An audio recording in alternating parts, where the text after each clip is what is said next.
Buenos días amigos, bienvenidos a un nuevo programa de Curiositats TV, un programa de la Biblioteca de la Historia que, como veis, esta semana hemos cambiado el formato de la cabecera, una cabecera nueva para una nueva temporada que empecemos la semana pasada en nuestro programa 501.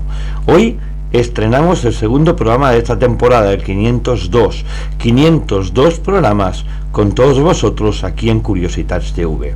Y hoy lo hacemos con ese nuevo formato que hemos creado estas dos últimas semanas, que es ese tipo de formato entre televisivo y radiofónico, sin aparecer en imágenes, pero sí apareciendo en voces, acompañado como siempre de la gran Ana María Ochoa. Buenos días, Ana María Ochoa. Buenos días, David, aquí estamos. ¿Cómo ha ido la semana? Un poquito así... Un poquito estresada. Movida. Hoy vamos a hablar de un gran tema, ¿verdad, Ana? Sí.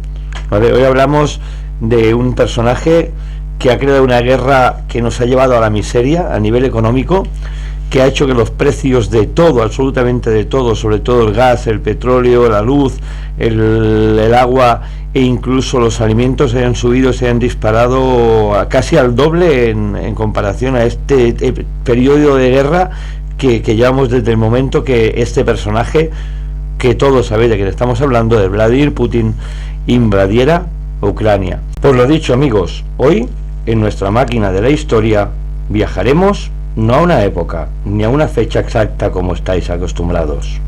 Hoy en nuestro viaje hablaremos de un país y de un personaje muy especial, del que poco conocemos y algunos lo tachan de otro nuevo líder que quiere manejar el mundo. Putin ha intentado repetidamente describir a Ucrania como totalmente creada por Rusia, es decir, es dueño de estas tierras históricas, argumentando que Ucrania es parte inalienable de la propia historia, cultura y el espacio espiritual de Rusia.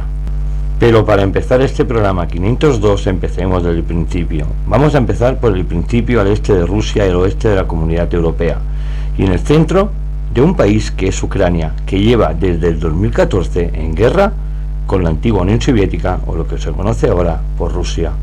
No será su comienzo la llamada guerra de Donbass, que no solo afectó a Ucrania, sino que existen un sinfín de ramificaciones geopolíticas más allá de sus fronteras. Pero vamos a buscar la historia de este peculiar país, que entre los siglos XV y XVI formaba parte de la Rus de Kiev, una poderosa federación de tribus eslavas que se extendían desde el mar Báltico en el norte hasta el mar Negro en el sur. Ana, ¿qué nos puedes decir de este personaje o de lo que estamos hablando? Pues sí, David. Como estamos hablando de Putin y de Ucrania, desde ese momento este pueblo fue dominado siempre por potencias extranjeras y fueron gobernados por polacos, otomanos, austriacos y sobre todo ellos, los rusos. En mitad del siglo XX el territorio ucraniano seguía repartido y la zona oriental, que en la revolución de 1917 formaba parte del Imperio Ruso, pasó a llamarse República Socialista Soviética de Ucrania, cuando se estableció la Unión Soviética en 1922. La zona occidental estaba en manos polacas, pero en esa repartición de territorio debido a la Segunda Guerra Mundial, esas zonas dominadas por los polacos y las regiones que estaban colindantes pasaron a formar parte de las antes nombradas repúblicas socialistas soviéticas de Ucrania. Esto es un principio, porque no incluía la provincia de Crimea, que era una región muy estratégica que estaba situada al norte del Mar Negro y que ya había sido anexionada por el Imperio Ruso en el siglo XVIII, por lo que siempre había sido reclamada por Ucrania. Pero en 1954 el líder soviético Nikita Khrushchev hizo caso a la reclamación ucraniana e hizo que Crimea pasara de las manos rusas, que la gobernaba, a las manos de Ucrania. Pero no olvidemos que en 1991 se produjo el colapso de la Unión Soviética y Ucrania se consolidó como país independiente, aunque seguía manteniendo buenas relaciones con Rusia, pero dejaba de pertenecer al manto soviético que todo lo dominaba. Sí, Ana, es bien cierto todo lo que cuentas. Eso fue una cosa terrible. Se dividieron en varios estados y la Unión Soviética acabó en varios países, todos adheridos alrededor de Rusia, ¿no? Pero fue acercándose cada vez más a Occidente, por lo que en el 2012 estuvo a punto de elaborarse un acuerdo de asociación con la Unión Europea. Esto, recordemos, incomodó mucho a Rusia, que hizo presión de tal manera que cuando en noviembre del año 2013, si no recuerdo mal, estaba todo preparado para su firma, el entonces mandatario ucraniano, si recuerdo mal su nombre, Víktor Yanukovych, suspendió el dicho acuerdo, ¿no? En ese preciso momento, y debido al repentino cambio que nadie se esperaba, hizo que miles de personas se manifestaran en la Plaza de Independencia de Kiev, que hicieron una revolución pidiendo que se retornaran los diálogos con la Unión Europea. Y de esta manera es como empezó el llamado Euromaidan, una serie de protestas y de disturbios de ideología europeísta y nacionalista, con el apoyo, no lo olvidemos, de los ultraderechistas, que se extendieron por todo el país durante varios meses. En esta revuelta recordaremos que fallecieron casi como unas 100 personas y finalizó cuando el 22 de febrero del 2014 Yanukovych cogió y huyó del país hacia Ucrania, y 5 días más tarde esta crisis fue aprovechada por Rusia. Fue entonces cuando grupos armados de prorrusos, apoyados por Moscú, tomaron las principales instituciones de la península de Crimea e izaron la bandera rusa, convocando un referéndum de independencia. Entonces, los ucranianos vieron como en pocos días Crimea fue de nuevo gobernada por los rusos. Un referéndum que fue tachado de ilegal, que se hizo, pero realmente al final acabó haciéndose y con un buen resultado. Ana, ¿qué nos puedes contar de todo esto? Pues sí, como bien has dicho, David, se hizo un referéndum, pero estaban vigilados por la OTAN y todos esos países que estaban intentando mirar con lupa todos los movimientos de Vladimir Putin, y este reconoció que los miembros de estos grupos armados pertenecían al ejército ruso, y su ministro de defensa les galardonó con medallas y con las que decían que era el regreso de Crimea a las manos rusas.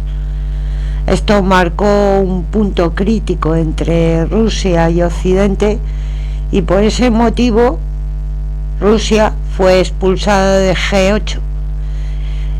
Recordaremos, David, que el G8 es el grupo de países industrializados del mundo y la Unión Europea por la anexión de Crimea, decreto que causó unas duras sanciones a Moscú y que siguen vigentes en nuestros días. Y David, ¿por qué podemos pensar que hay tanto interés por Crimea por parte de Rusia? Pues podemos decir que la ciudad de Sebastopol, al sur de Crimea, se encuentra la mayor base naval rusa en el Mar Negro, y desde la independencia de Ucrania, Moscú debía pagar una tasa anual a Kiev al ser anexionada a su régimen. Y si se hacen acreedores otra vez de Crimea, con la ciudad de Sebastopol, ya no deberán pagar por ese uso. Vladimir Putin, en un baño de masas, se enorgullecía de que Crimea y Sebastopol habían vuelto a casa. Unos meses más tarde tomarían otras localidades de la zona este de Ucrania, por lo que empezaron los enfrentamientos armados con el ejército ucraniano. Esta región, que fue dominada como el Donbass, el 11 de mayo se declararon independientes de las repúblicas populares de Donetsk y Lugansk, aunque en la actualidad no son reconocidas esas poblaciones como independientes internacionalmente. Así que el panorama que busca Putin podemos imaginar que es el dominio de toda esa amplia zona de Crimea con Sebastopol. Sí, en realidad Putin lo que hace es mover fichas de ajedrez, fichas de dominó, en los cuales va moviendo a su antojo y recolectando todos los países que tiene alrededor para volver a unificar lo que era la antigua Unión Soviética, ¿no? De esta manera, desde que comenzó la guerra de Donbass, una guerra que era entre ucranianos y prorrusos, y que el ejército de mercenarios hizo mella en ese tipo de contienda. Entonces la OTAN acusó de apoyar militarmente a los separatistas, pero Moscú lo negó en todo momento. Por ello, los acuerdos de paz como el protocolo de Minsk y el acuerdo de Minsk II siempre han intentado por todos los medios, sin ningún resultado, el alto el fuego.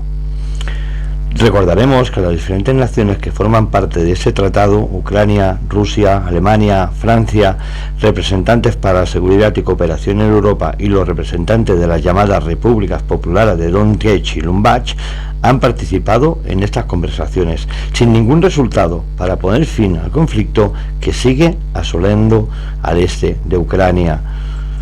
Las Naciones Unidas siempre han tomado parte en el conflicto y han advertido de que serán consideradas como crímenes de guerra las muertes ocurridas desde el 2014, así como el alarmante e incomprensible trato a los derechos humanos de los ciudadanos. Unos crímenes de guerra donde 1,5 millones de personas han tenido que abandonar sus casas y sus posesiones durante todo este proceso. Brutal, Ana, pero verdaderamente las implicaciones geopolíticas y económicas no son solo eso. Ahora, Ana, cuéntanos un poquito más de esta Rusia y esta Ucrania. Pues David, Rusia y Ucrania comparten lazos históricos, étnicos y culturales. En las zonas de mayor conflicto, la población habla ruso. Fíjate, en Ucrania la mayoría de la población habla ruso en vez de ucraniano, y esa es una de las razones que defienden la anexión de estas regiones con Moscú. Por otra parte, la Unión Europea y los Estados Unidos ven a Ucrania como un aliado a nivel estratégico y militar en las mismas puertas de Rusia. Imagínate, Estados Unidos vigilando de cerca a Rusia.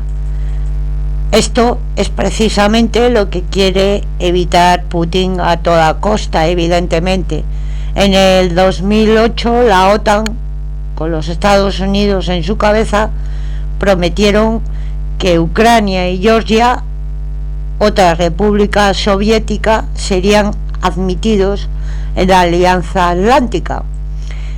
Y esta es la línea roja que ha marcado Putin, que se ve amenazado de perder el control, y que la OTAN influya su poder en los países del este y el Asia Central. La industria energética está también en ese punto de mira, David.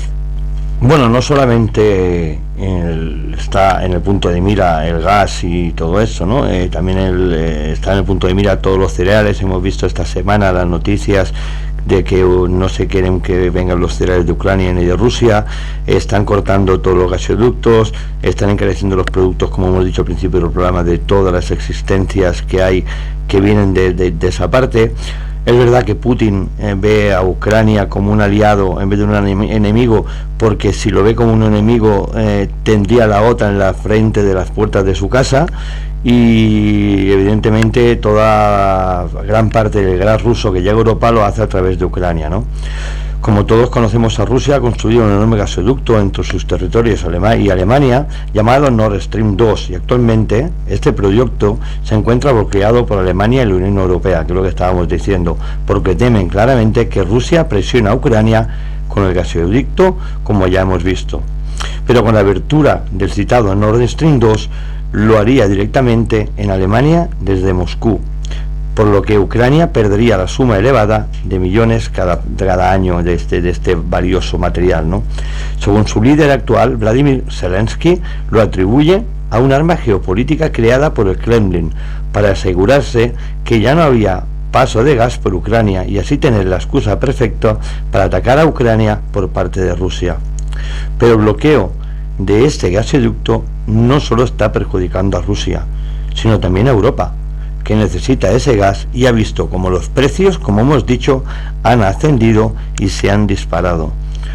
Por lo que este conflicto va más allá de un territorio, además tiene consecuencias a nivel mundial, nos está afectando a todo el mundo y a nuestros bolsillos. Así entendemos muchas cosas de esta absurda guerra entre Rusia y Ucrania, si pensamos que él solo quiere dominar a esos espacios o pueblos pequeños que quieren ser independientes y no depender exclusivamente de Moscú. No solo un movimiento para tener una gestión geopolítica de poder, sino una idea de un mundo bipolar, es decir, un control a su población. Estamos hablando de una nueva Guerra Fría, estamos hablando de una nueva Unión Soviética, estamos hablando de un nuevo conflicto Unión Soviética y Estados Unidos, donde dos países bipolarmente hacían que el mundo fuera totalmente de ellos. Y esto es lo que está pasando en esta guerra, que mucha prensa no nos está contando. Ana, ¿qué más nos tienes que decir?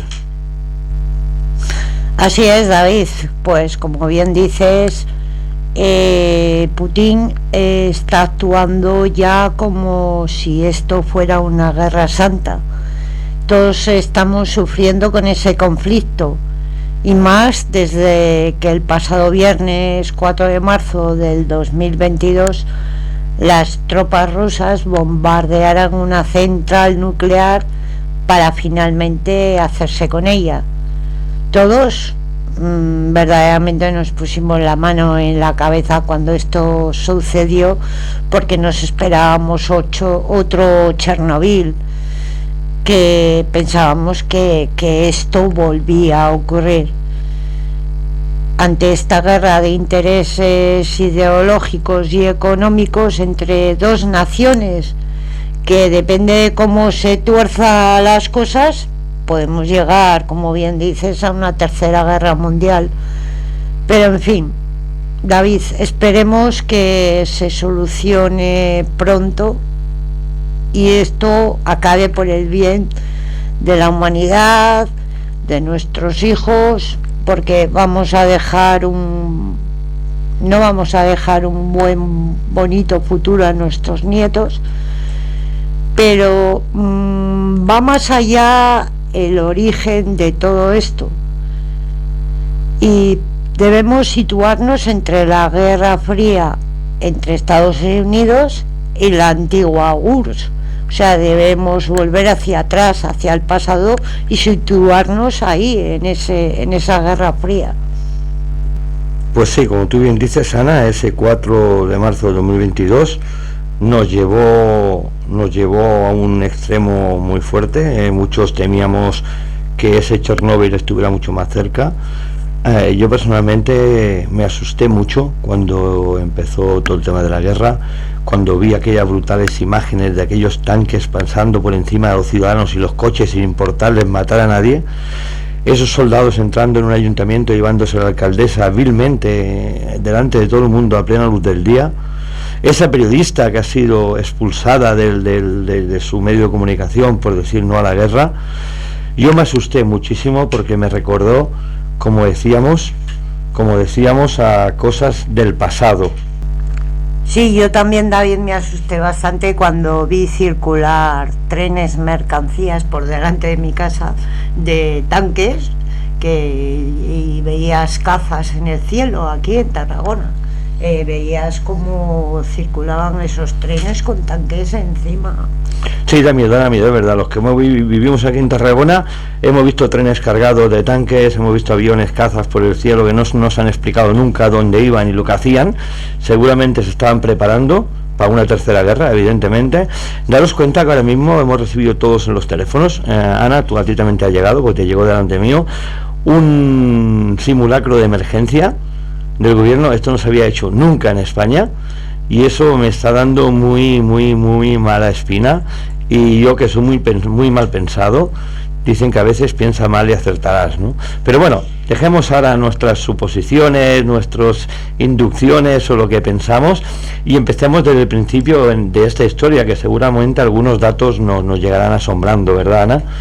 Nos situamos para ello en el mismo centro de la antigua URSS, concretamente en el mismo Kremlin, donde la Guardia rusa vigila y guarda los vestigios del pasado, que era una de las potencias más grandes que ha existido, y la única que como hemos dicho, plantó cara y tuteó a Estados Unidos. Desde su ruptura en varios estados, la desaparición de la URSS hizo que este pequeño país se convirtiera en Rusia, un país totalmente arruinado en pleno siglo XX. Fue entonces cuando la escasez de trabajo, alimentos, también la deuda exterior, acabaron asfixiando a sus ciudadanos y arruinando la mayoría de ellos. Recordemos que la gente hacía colas en los supermercados y habían incluso peleas en las cajas porque no habían alimentos básicos al cual comprar y cual subsistir. Incluso el agua fue una cosa que costó conseguir, y la verdad que se veían peleas en los supermercados en Rusia por culpa de esta hambruna que causó la extinción de la antigua Unión Soviética también, ¿no? Es entonces también cuando un conflicto oficial del antiguo KGB, marcado por su oscuro pasado, que ese oscuro pasado era inducido por Vladimir Putin y que poca gente conocía, que acabaría llegando al poder. Recordaremos que Putin era miembro del Frente Popular Panruso, o Cero, que desde el año 1996, para hacer una memoria a quien no sepa qué es el Frente Popular Panruso Cero, es el Frente Popular fundado por el presidente del gobierno de Rusia y el presidente del partido Rusia Unida, que en aquel entonces era Vladimir Putin, en mayo del 2011. El Frente Popular Panruso agrupa a Rusia Unida y a otras formaciones políticas y sociales. Fue entonces cuando Vladimir Putin llegó a dirigir el KGB y era conocedor de este estilo y la mentalidad de la desinformación, así como de la guerra cultural. Lo estamos viendo en miles de noticiarios rusos, en miles de periódicos y radios rusas. La desinformación sobre toda la guerra y todo lo que está pasando es brutal, y es lo que está haciendo ahora mismo Vladimir Putin. La obsesión de Putin siempre ha sido, desde el primer día, que Rusia volviera a ser el imperio que fue y poner a Rusia en el primer escalafón social y económico de la política a nivel mundial. La palabra y la religión ortodoxa para aglutinar al pueblo, esto se convirtió en el emblema de Vladimir Putin a la toma del cargo como presidente de Rusia. No tardó mucho en golpear militarmente a Siria, a Europa del Este y a África, ante la incredulidad y sorpresa del resto de Europa, devolviendo así a Rusia varios escalones por encima de donde estaba y haciendo que fuera otra vez mirada y con mucho miedo por el resto del mundo. Ana, ¿qué podemos aportar a todo esto que acabo de explicar? Pues como bien has dicho antes, David, Putin, quienes lo conocen, descartan que su ideología sea el motivo de todo, y quienes lo catalogan, como bien has dicho anteriormente, lo catalogan como un jugador y un estratega muy parecido a un jugador de ajedrez, que es capaz de perder varios peones y los alfiles para así conquistar y derrotar al rey. Le da igual la cantidad de víctimas si su objetivo se cumple, para acabar ganando esa partida, cueste la sangre que cueste. Podemos suponernos, o yo lo catalogaría como volveríamos a tener un nuevo Hitler. Debemos remarcar también, David, que por muy dura que sea la crítica que tiene él por parte a Estados Unidos y al resto del mundo, hay algo que dice mucho de él. Mientras Estados Unidos ha tenido 5 presidentes que han seguido en el poder, ahora estamos con el 6º.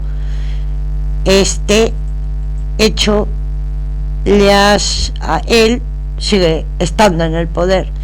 Es el político con más años en su cargo a nivel mundial, y para autoconvencerse de que el resto son miseria y se le ve una fuerte personalidad y una gran prepotencia, David.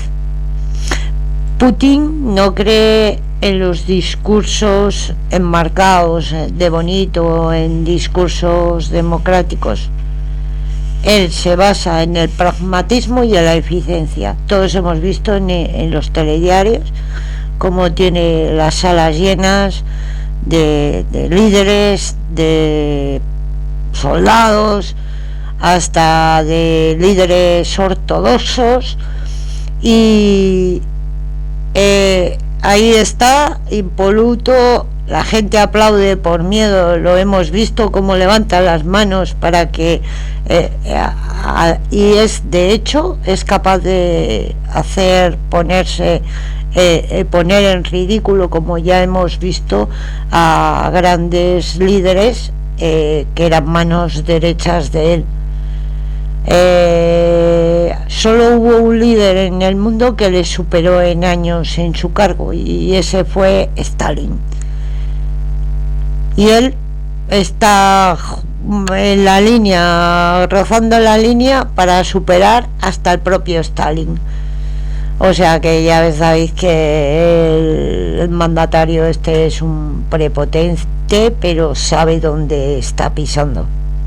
Pues sí, Ana, parece la creación de un nuevo Hitler con el nombre de Vladimir Putin.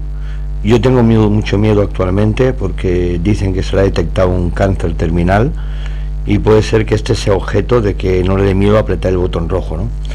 Recordemos estas dos figuras, Hitler y Stalin.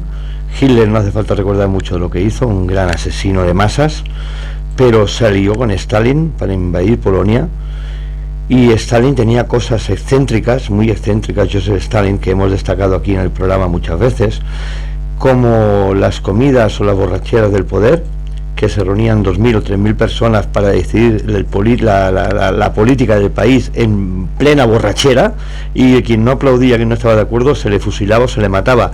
Y creó también Joseph Stalin. No olvidemos, David, de Gorbachov, que fue eliminado por Putin, alegando que era un alcohólico, cuando Gorbachov tuvo un papel muy importante en el cambio de la Unión Soviética. Sí, pero yo no estaba destacando eso, estaba destacando el papel, por ejemplo, de Joseph Stalin, en el cual en esas borracheras de poder pues fusilaba, mataba y apartaba gente que eran íntimos de momento de él, ¿no? Y lo más curioso de Joseph Stalin, que como hablemos en un programa en Hit Radio Barcelona, ahí en directo, fue un programa que nos reímos mucho con Fran Hernández, que era el laboratorio de la caca de Joseph Stalin. Creó un laboratorio de la caca para saber quién le traicionaría por la forma, el color y la dimensión de la caca de cada persona. O sea, un loco extraordinario, ¿no? Pues estamos rodeados de locos, gobernados por locos. Estamos gobernados por locos, evidentemente, o gente de otro planeta, como muchos dicen, ¿no? Pero bueno, volvamos al tema, volvamos a Putin. Putin, como sabemos, ha hecho de la política exterior su tanque de guerra, ¿no?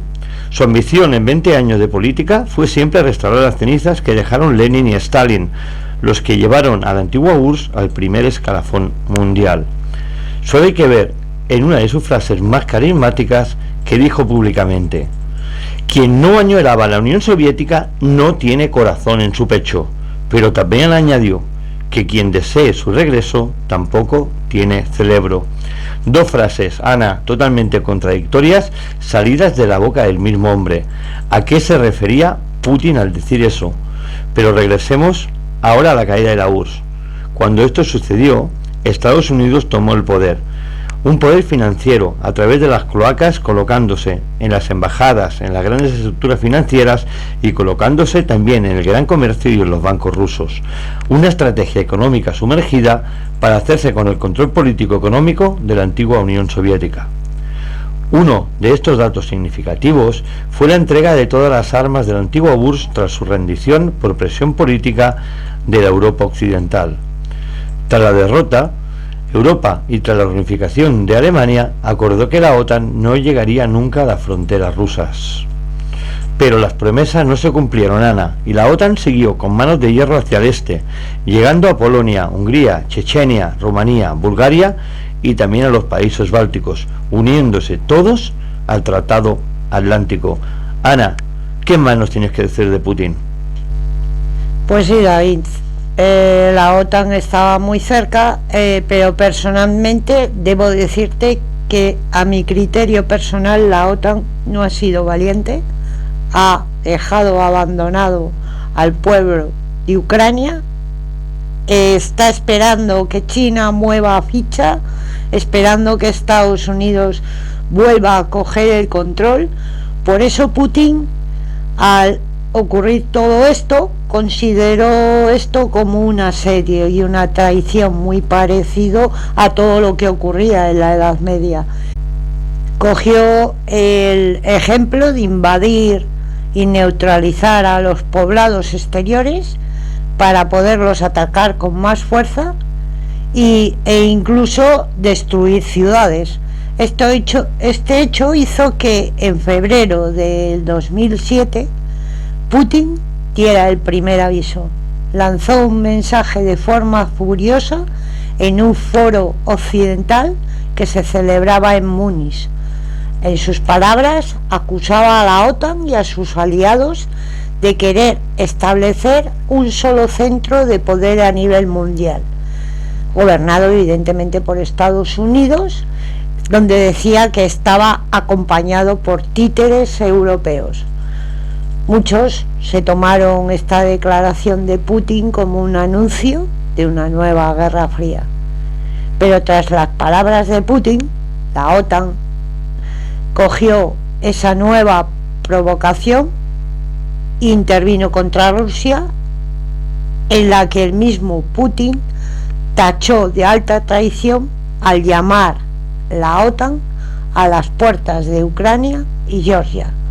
Fue entonces cuando el antiguo presidente de los Estados Unidos, que todos conocemos, George Bush, mandó un mensaje de tranquilidad al nuevo presidente de Georgia por la amenaza de Rusia, decidiendo restaurar el orden de las antiguas poblaciones sublevadas.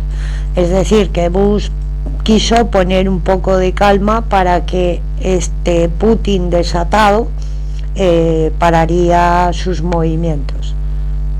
Bueno, un George Bush, Ana, un George Bush que mintió, o quizá utilizó esta frase o este hecho o esta amenaza para calmar la situación con Rusia, porque tenía miedo, como hemos dicho, a una nueva guerra fría. Pero Putin se ve traicionado por las palabras de Bush, y el 7 de agosto de 2008 los tanques rusos entraron en Georgia y Moscú. Una guerra casi invisible que acabó reconociendo la independencia de Alsacia y Osetia del Sur. Putin es recordado siempre, o le gusta que lo recuerden, como el oso ruso, que no tiene que moverse de su tierra y matará o morirá si lo intentan trasladar o mover. El golpe contra Georgia de Putin fue un éxito militar y político ante la atenta mirada de Estados Unidos y la OTAN, que lo miraron siempre desde la lejanía, con los brazos cruzados, dando así más orgullo y poder a Rusia del que ya disponía.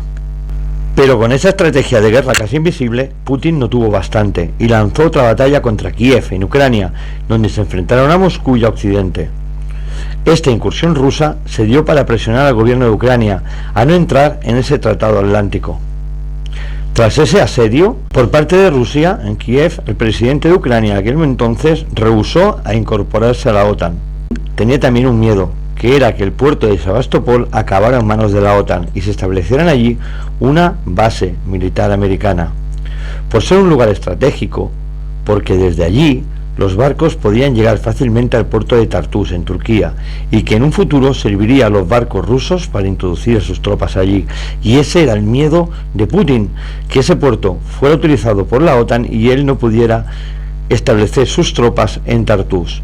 Tras la posibilidad de que Ucrania cayera en manos de la OTAN, Putin acordó con Crimea un referéndum de adhesión a Rusia, con el que, una vez celebrado, el 80% aprobó la adhesión de Crimea a Rusia. Aquí teníamos que ver cómo esta adhesión salvó y garantizó el puerto de Sebastopol para que la OTAN no pudiera utilizarlo al ser territorio ruso. Pero la pregunta que me hago yo, ¿ese 80% de participación en un referéndum no sería a través de presión de las armas contra el pueblo? Da que pensar un 80% de participación apoyando a Putin, da mucho que pensar. Pero Ana, háblanos de esta ciudad, de Crimea y Sebastopol. Después de este referéndum, la ciudad de Crimea y la ciudad de Sebastopol, David, fueron nombrados pueblos rusos de pleno derecho. Poco después de diversas sanciones de Europa por lo de Crimea y lo de Sebastopol tras la primavera árabe del 2011, Putin teme una invasión árabe y con la excusa del terrorismo islamista interviene en Siria el 30 de septiembre del 2015, entrando en una guerra contra el Estado Islámico. En una pista militar siria, alguien le preguntó a Putin el porqué de la guerra en Siria, y su respuesta fue clara: las fronteras rusas nunca terminan.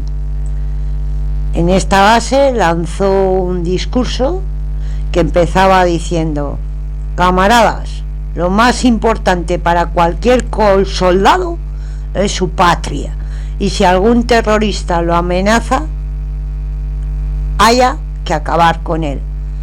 Tras esa guerra contra los terroristas islámicos y tras ganar la contienda, se gana la admiración de Oriente Medio. Tras la victoria sobre el islamismo de Siria, Putin levanta la mirada hacia los desiertos de Libia, donde no solo hay sol y dunas y arena, sino también, David, que hay grandes pozos de petróleo. Una guerra de Libia que fue retransmitida por televisión, que todos vimos la detención de Gaddafi por televisión. Fue una de las primeras guerras televisadas, juntamente con la guerra de Irak y Irán. Pero recordemos que Libia era un importante emplazamiento para controlar el Mediterráneo y también el Atlántico, o sea, era un sitio estratégico tanto para la flota de Estados Unidos como las flotas rusas, ¿no? Es lo que estamos hablando. Vladimir Putin estaba jugando al ajedrez. A raíz de esto, ONU dictó una resolución que prohibía al gobierno de Gaddafi usar la aviación para atacar o defenderse en Siria de las fuerzas opositoras. Vamos a ver, por partes, ¿por qué el gobierno de Estados Unidos prohíbe a Gaddafi utilizar su aviación para defenderse de las fuerzas opositoras de Vladimir Putin? No lo entenderé jamás. Esta resolución, al impedir que Gaddafi se defendiera, se convirtió en una gran guerra civil.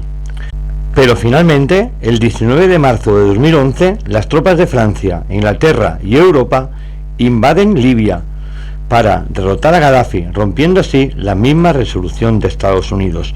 Es aquí cuando vemos esa imagen de Gaddafi detenido por las tropas aliadas, ¿no? Libia se convierte en un pastel en que todos querían un trozo con un poco de relleno de petróleo dentro de ese gran postre.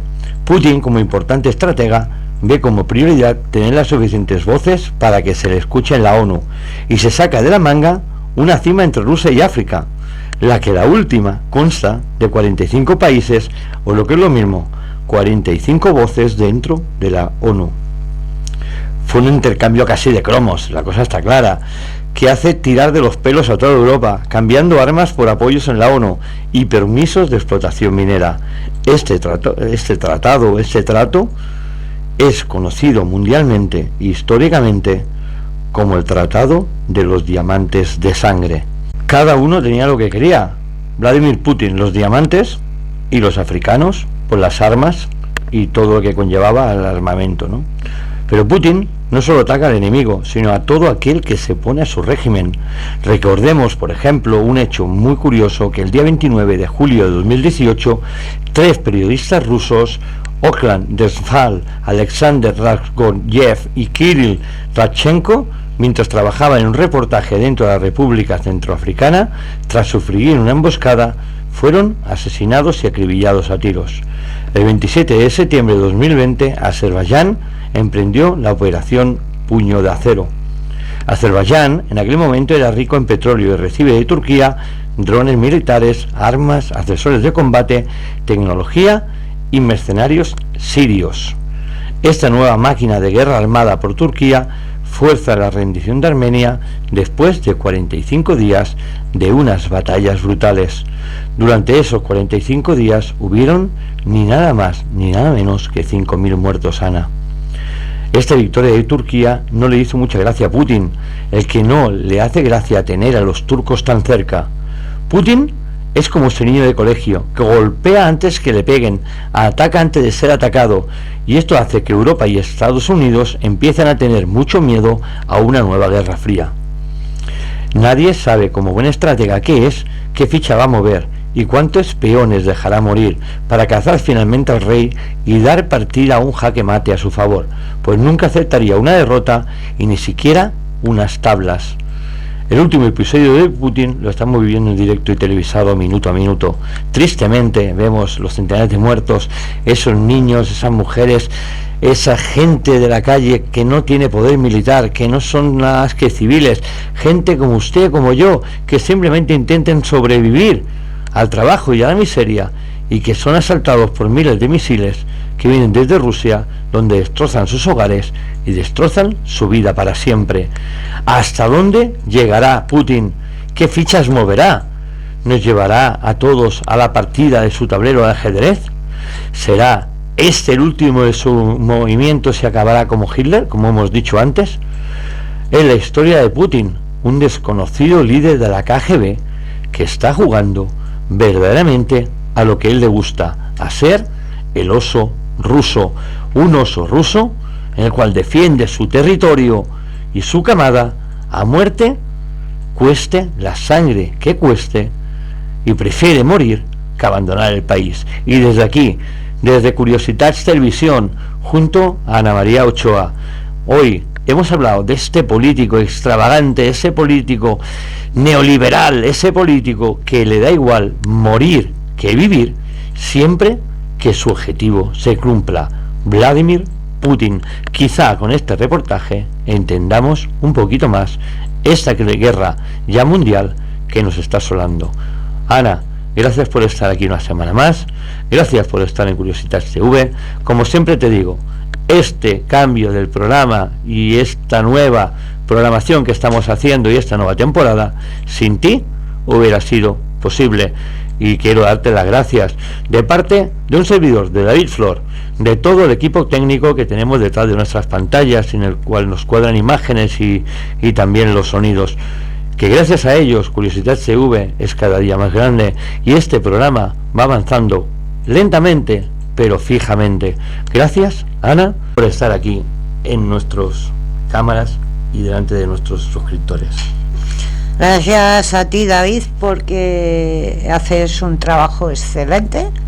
Creo que deberíamos aprender del pasado, de la historia, para que no se repita, y hablar de estos individuos, como hemos hablado hoy, nos acerca un poco a todos los oyentes a conocer verdaderamente que la guerra de Ucrania no ha comenzado en estos días, sino que desde el 2014 esta guerra viene macerándose y esperemos que acabe pronto. Muchas gracias a ti por darme la oportunidad de ayudarte con este gran programa. Gracias a ti y a toda la familia que forma parte de aquí, de Curiosidades Televisión, que muchos no los escucháis, no los veis, pero nos acompañan a muchos sitios, en muchos programas, en muchas zonas, ¿verdad, Ana? Sí. Nos fuimos muy queridos la semana pasada en Arnedo, por parte de dos personas extraordinarias, que son tus dos hermanas y tus dos cuñados, gente que nos acompañó a todos sitios, gente que nos ofreció sus casas, su comida, nos ofreció su vida prácticamente, y les queremos dar gracias desde aquí públicamente por todo lo que hicieron por nosotros. Muchas gracias. Pues bien, amigos, os esperamos, Ana, la semana que viene aquí en Curiosidad TV. Hasta luego, amigos, hasta la semana que viene. Un beso, os queremos.